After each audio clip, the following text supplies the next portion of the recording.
ശ്രീ സേനാപതി വേണു, നമ്മൾ ഈ സൈനികരുടെ കാര്യമൊക്കെ സൂചിപ്പിക്കുകയുണ്ടായി. നമ്മുടെ മലയാളിയായ നിലമ്പൂർ കോവിലകത്തെ ഉണ്ണികൃഷ്ണൻ എവിടെയെന്ന് പോലും അറിയില്ല.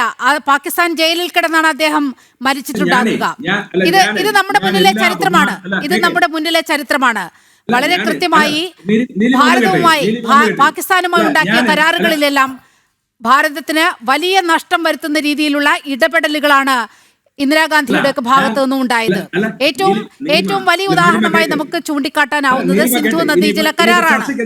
80% വെള്ളം പാകിസ്ഥാന്, 20% മാത്രം ഭാരതത്തിന്. ഇങ്ങനെ ഓരോ കാര്യങ്ങളും എടുത്തു നോക്കിയാൽ എപ്പോഴും പാകിസ്ഥാനെ പിന്തുണയ്ക്കുന്ന ഒരു സമീപനം കോൺഗ്രസിന്റെ ഭാഗത്തു നിന്ന് പലപ്പോഴും ഉണ്ടായിട്ടുണ്ട്. അതാണ് ഉല്ലാസ് ബാബു ചൂണ്ടിക്കാട്ടിയത്. അങ്ങേക്ക് മറുപടി പറയാം. സ്വന്തം രാജ്യത്തെ അന്യ രാജ്യങ്ങളിൽ പോയി മോശമായി പ്രതികരിച്ചവന്റെ പേരല്ലേ രാഹുൽ എന്ന് പറയപ്പെടുന്നത്?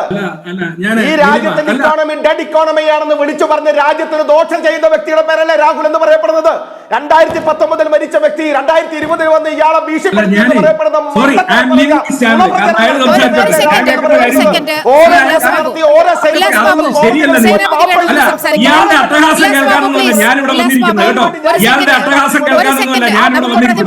ഞാൻ മാന്യമായ രീതി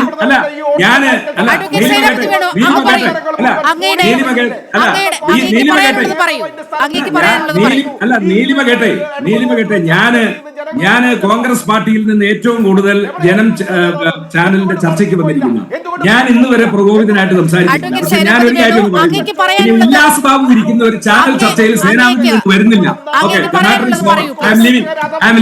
ഓക്കെ, ഞങ്ങൾക്ക് മടുത്തുവെന്ന്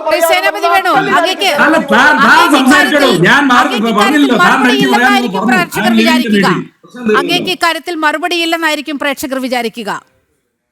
വളരെ കൃത്യമായ ചോദ്യങ്ങളാണ് BJPയുടെ പ്രതിനിധിയിൽ നിന്നും ഉണ്ടായത്.